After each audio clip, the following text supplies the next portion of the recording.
भाई छंद है। छंद क्या है? यानी कि छंद मतलब काव्य लेखन की एक ऐसी शैली होती है जिसमें वर्ण, मात्रा, गति, यति, तुक, चरण, गण आदि का ध्यान रखा जाता है छंद में। देखिए, छंद के प्रवर्तक हैं पिंगले, जिसका उल्लेख है ऋग्वेद के 10वें मंडल के 90वें सूक्त में उल्लेख है। छंद हमारे फर्स्ट ग्रेड में दोहा, चौपाई, रोला, उलाला, गीतिका, हरिगीतिका, ये 6 छंदों का अध्ययन करना है। छंद के प्रवर्तक पिंगल हैं। लौकिक प्रवर्तक भाई छंद के आदि प्रवर्तक ब्रह्मा जी हैं। यानी काव्य लेखन की एक ऐसी शैली है जिसमें वर्ण, मात्रा, यति, गति, तुक, चरण, गण आदि का ध्यान रखा जाता है, उसे ही छंद कहते हैं। आचार्य पिंगल ने अपने ग्रंथ छंद सूत्र में लगभग 1 करोड़ छंदों का विवेचन किया है। छंद शब्द की रचना छंद या चंद धातु में असून प्रत्यय के जुड़ने से हुई है। रीतिकलन कवि केशवदास की छंदमाला से प्रारंभ। छंद का अर्थ है आच्छादित करना, प्रसन्न करना, प्रफुल्लित करना, आकांक्षा से आह्लादित करना है। पिंगल के अनुसार यह छंद यति आह्लादित चैस है। यानी ऋग्वेद के पुरुष सूक्त में 9 मंत्र में छंद की उत्पत्ति ईश्वर से मानी गई है। किससे? ईश्वर से मानी गई है। 6 वेदांगों में छंद को पाद या पैर माना गया है। 6 वेदांगों में छंद को पाद या पैर माना गया है। वेदों में 7 छंद माने गए हैं: गायत्री छंद, उष्णिक छंद, अनुष्टुप छंद, वृत्ति छंद, त्रिष्टुप छंद, जगती छंद, पंक्ति छंद। छंद का प्रयोग सर्वप्रथम आदि कवि वाल्मीकि ने किया था। यानी मात्रा पहचान, लघु व गुरु का दीर्घ निर्धारण कैसे? भी ह्रस्व स्वर इसमें ए, ई, उ, री की मात्रा हमेशा लघु होती है। यानी ह्रस्व स्वर की एक मात्रा होती है ए, ई, उ, री की। ठीक है। एक बात का ध्यान रखना कि चंद्र बिंदु वाला लघु होता है। चंद्र बिंदु जिससे वर्ण के ऊपर लगी होती है वह लघु माना जाता है, और अनुस्वार वाला वर्ण दीर्घ होता है। संयुक्त अक्षर से पहला अक्षर दीर्घ माना जाता है। भाई दीर्घ स्वर क्या है? आ, ई, उ, ए, ऐ, ओ, औ की मात्रा हमेशा गुरु होती है, यानी उसकी 2 मात्रा होती है। स्थिति में भाई संयुक्त अक्षर से पहला अक्षर दीर्घ माना जाता है, तो बलाघात होने की स्थिति में भी पूर्व अक्षर दीर्घ नहीं होगा। बलाघात होने की स्थिति में पूर्व अक्षर दीर्घ नहीं होगा। जैसे तुम्हारा, कन्हैया, इसमें जैसे दीर्घ स्वर उनकी मात्रा 2 होती है। दीर्घ स्वर पर अनुस्वार या चंद्रबिंदु दोनों ही स्थितियों में गुरु मात्रा होती है, गुरु मात्रा प्रयुक्त होती है। आँख, आ की 2 मात्रा, ख की 1। ऊँट में ऊ की 2 मात्रा, ट की 1। हंस में है की 2 मात्रा, स की 1। और हंस ये चंद्रबिंदु वाला, इसके 1-1। प्लुत स्वर अनुस्वार युक्त वर्ण हमेशा गुरु होता है। फिर अनुनासिक जो चंद्रबिंदु युक्त वर्ण हमेशा लघु होता है। अनुनासिक एवं चंद्रबिंदु युक्त वर्ण हमेशा लघु होता है। अनुस्वार इसकी 2 मात्रा गिनी जाती है, अर्थात दीर्घ होता है। संयुक्त अक्षर वाला वर्ण आधे अक्षर से पहला हमेशा गुरु होता है। आधे अक्षर से पहला हमेशा गुरु होता है। अनुस्वार इसकी 2 मात्रा गिनी जाती है, अर्थात दीर्घ होता है। अक्ष त्रैज्ञ अर्थात हलंत या आधे वर्ण से पहला वर्ण गुरु माना जाएगा। फिर किसी गुरु मात्रा वाले वर्ण पर जोर नहीं दिया जा रहा है तो वह लघु होगा। संस्कृत साहित्य में चरण का अंतिम वर्ण हमेशा सदैव गुरु ही माना जाता है। फिर छंदों के प्रकार, छंदों के 2 प्रकार हैं। कौन कौन से? मात्रिक छंद और वर्णिक छंद, या फिर वैदिक छंद व लौकिक छंद। फिर मात्रिक छंद जाति छंद होता है, वर्णिक छंद वृत्त छंद होता है। फिर मात्रिक छंद के अर्धसम, विषम, सममात्रिक। अर्धसम छंद के दोहा, सोरठा, उलाला। दोहा, सोरठा, उलाला ये अर्धसम मात्रिक छंदों में आते हैं।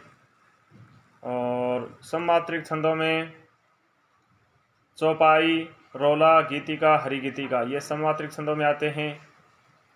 फिर वर्णिक छंदों के भी सम छंद, अर्धसम छंद, विषम छंद ये 3 भागों में बंट गए। फिर साधारण मात्रिक छंद में क्या होता है, 1 से 32 तक मात्रा होती है, और दंडक छंद में 32 से अधिक मात्रा होती है। फिर वर्णिक छंद में सम, अर्धसम, विषम। साधारण छंद में 1 से 26 वर्ण होते हैं।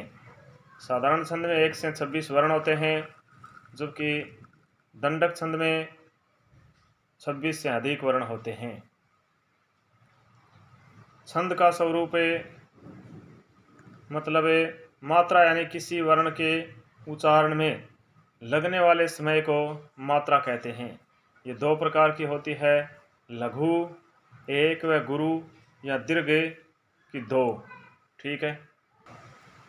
बलाघात के कारण कुम्हार में कु की 1, वहाँ इसकी 2 और 1। तुम्हारा में तू की 1, हाँ की 2, रा की 2। कुल्हाड़ी में कु की 1, हा की 2, अड़ी की 2। बलाघात के कारण होता है ऐसे। फिर यति या ठहराव, वे किसी भी छंद का वाचन करते समय जहाँ विश्राम लिया जाता है उसे यति कहते हैं। यति ठहराव, किसी भी छंद का वाचन करते समय जहाँ विश्राम लिया जाता है उसे यति कहते हैं। फिर गति क्या है, किसी भी छंद का वाचन करते समय स्वर में आने वाले आरोह अवरोह को गति कहते हैं। फिर चरण या पाद क्या है, प्रत्येक छंद का चतुर्थ भाग पाद या चरण कहलाता है। इस आधार पर एक छंद में प्राय 4 चरण होते हैं। फिर पद मतलब यह काव्य सृजन की वह शैली है जिसमें 7 चौपाइयों के बाद दोहा या 5 अर्धालियों के बाद दोहा प्रस्तुत किया जाता है। गण क्या है, 3 वर्णों के समूह को गण कहते हैं। छंद शास्त्र में कुल 8 गण होते हैं और गण का सूत्र होता है ये माता राजभान सलगा। मतलब ये गणे, ये माता 1 2 2, मैं गणे मातारा 2 2 2, तय गणे ताराज 2 2 1, फिर रै गणे राजभा 2 1 2, जय गणे जभान 1 2 1, भैगणे भानस 2 1 1, नैगणे नस्ल 1 1 1, सैगण सलगा 1 1 2। ठीक है। आपके सिलेबस में दोहा छंद है। दोहा छंद क्या होता है, अर्धसमात्रिक छंद होता है। अर्धसमात्रिक छंद यानी इसके प्रथम व तृतीय चरण में 13-13 मात्राएं तथा द्वितीय व चतुर्थ चरण में यानी सम चरण में 11-11 मात्राएं होती है। इसको याद ऐसे रखो 13-11-13-11। इसके विषम चरणों के आरंभ यानी शुरू में जयगण आना वर्जित माना जाता है, जबकि सम चरणों के अंत में एक लघु वर्ण आना आवश्यक है या गुरु लघु। यति प्रत्येक चरण के अंत में होती है। तुक प्राय सम चरणों में मिलती है। दोहे की प्रत्येक पंक्ति में कुल मात्राएं 24 होती है। उदाहरण है जैसे मेरी भव बाधा हरो, राधा नागरी सोए, जा तन की जाहीं फरे श्याम हरित दूती होए। तो इसमें दोहा छंद है यानी 13-11 मात्रा के हिसाब से कुल 24 मात्राएं हैं। लेकिन ये जो तुक है प्राय सम चरणों में मिलती है और यति चरण के अंत में होती है। तुक सम चरणों में दूसरे और चौथे चरण में, और यति प्रत्येक चरण के अंत में होती है। ठहराओ। फिर दूसरा उदाहरण, रहीमन धागा प्रेम का मत तोड़ो छिटकाए, टूटे से फिर ना जुड़े, जुड़े गांठ पड़ जाए। ये रहीमदास जी का दोहा है। इसमें दोहा छंद हो गया। फिर है चौपाई छंद। चौपाई छंद यानी 4 चौका 16। भाई यह सममात्रिक छंद होता है। इसके प्रत्येक चरण में कुल 16 मात्राएं होती है। चौपाई यानी 4 चौका 16, 16 मात्राएं होती है, सममात्रिक छंद है। प्रत्येक चरण के अंत में जयगण या तयगण आना वर्जित है। यति प्रत्येक चरण के अंत में होती है, अंत में गुरु लघु नहीं होता है। ठीक है। उदाहरण है जैसे जय हनुमान ज्ञान गुण सागरे, जय कपीस तिहु लोक उजागरे, रामदूत अतुलित बलधामा, अंजनी पुत्र पवन सुत नामा। इसमें कुल 16 मात्राएं हैं और सममात्रिक छंद है। जयगण या तयगण प्रत्येक चरण के अंत में नहीं है और यति प्रत्येक चरण के अंत में होती है। तुक पहले और दूसरे चरण की, तीसरे और चौथे चरण की मिलनी चाहिए और अंत में 2 गुरु ज़्यादातर होते हैं। फिर अगला उदाहरण है धीरज धर्म मित्र अरु नारी, आपद काल परखिए चारी। इसमें चौपाई है, छंद यति प्रत्येक चरण के अंत में। और फिर तुलसीदास जी का प्रिय छंद है चौपाई, रामचरितमानस में भी इसका प्रयोग किया गया है। इसके बाद में है हरिगीति का छंद, जिसमें कुल 28 मात्राएं होती है। मैथिली शरण गुप्त का प्रिय छंद है हरिगीति का, यानी यह सममात्रिक छंद होता है हरिगीति का। इसके प्रत्येक चरण में कुल 28 मात्राएं होती है हरिगीतिका में। इसमें यति क्रमशः 16 व 12 मात्राओं पर यति होती है। 16-12 के विराम से कुल 28 मात्राएं। इसके प्रत्येक चरण में 5वीं, 12वीं, 19वीं व 26वीं मात्रा लघु होती है। हरिगीति का छंद यानी प्रत्येक चरण के अंत में क्रमशः एक लघु व एक गुरु मात्रा आती है प्रत्येक चरण के अंत में। तुक प्राय पहले व दूसरे चरण की और तीसरे व चौथे चरण की तुक मिलनी चाहिए। भाई उदाहरण है जैसे हरिगीति का छंद का कहती हुई यों उत्तरा के, नेत्र जल से भर गए। इसमें 16 और 12 के विराम से कुल 28 मात्राएं हैं। हिम के कणों से पूर्ण मानो, हो गए पंकज नए। फिर है दूसरा उदाहरण, संसार की समरस्थली में धीरता धारण करो। 16 और 12 के विराम से 28 मात्राएं। चलते हुए निज इष्ट पथ पर संकटों से मत डरो। इसमें 16 और 12 के विराम से कुल 28 मात्राएं हैं। तो हरिगीति का छंद है, ये हरिगीति का छंद मैथिली शरण गुप्त का प्रिय छंद है। ठीक है। इसके बाद में है रोला छंद। रोला छंद सममात्रिक छंद होता है। रोला छंद के विषम चरणों में 11 मात्राएं और सम चरणों में 13 मात्राएं। मतलब इसको ऐसे याद रखो, 11-13, 11-13 के विराम से कुल 24 मात्राएं होती है। 24 ये सोरठा में भी होती है, लेकिन रोला में तुक सम चरणों में मिलती है और सोरठा में तुक विषम चरणों में मिलती है। देखिए रोला छंद सममात्रिक छंद है।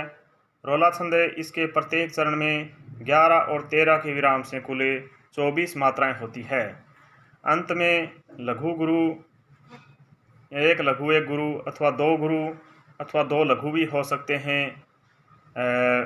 गुरु लघु नहीं होता है। भाई रोला छंद में तुक है वो सम चरणों में मिलती है। सोरठा में तुक विषम चरणों यानी पहले और तीसरे चरण के बाद लगती है, जबकि रोला में तुक सम चरणों दूसरे और चौथे चरण के बाद लगती है। उदाहरण है जैसे हे देवो यह नियम सृष्टि में सदा अटल है, रह सकता है वही सुरक्षित जिसमें बल है। तो तुक सम चरणों में रोला में यानी सम चरण ये है, अटल है, बल है, ये दूसरा और चौथा चरण है, ये तुक मिल गई तो इसका मतलब है। और कुल 24 मात्राएं हैं तो रोला छंद है इसमें। ठीक है। इसके बाद में है गीति का छंद। गीति का छंद कैसा है? सममात्रिक छंद है। इसमें भी तुक पहले और दूसरे चरण की व तीसरे और चौथे चरण की तुक मिलनी चाहिए। गीति का छंद सममात्रिक छंद है। इसके प्रत्येक चरण में 14 और 12 के विराम से यति से कुल 26 मात्राएं होती है। अंत में लघु गुरु नहीं, अंत में लघु गुरु आते हैं। सममात्रिक छंद है गीति का छंद। 14 और 12 के विराम से कुल 26 मात्राएं होती है। तुक पहले और दूसरे चरण की, पहले व दूसरे चरण की नहीं, तुक मिलती है इसमें। देखिए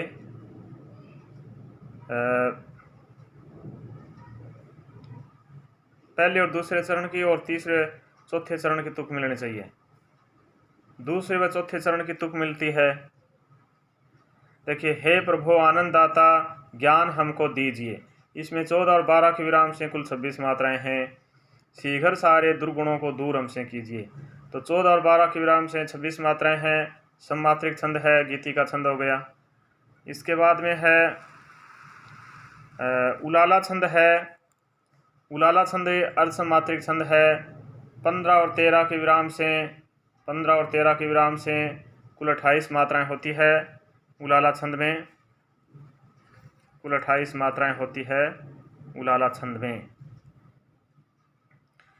उलाला छंद में इसके विषम यानी 1 और 3 चरणों में 15 और 13 15 यानी विषम चरणों में पहले और तीसरे चरण में 15 मात्राएं और सम चरण में दूसरे और चौथे चरण में कुल 13 मात्राएं होती है और 15 और 13 के विराम से कुल 28 मात्राएं होती है। उलाला छंद अर्धसमात्रिक छंद है।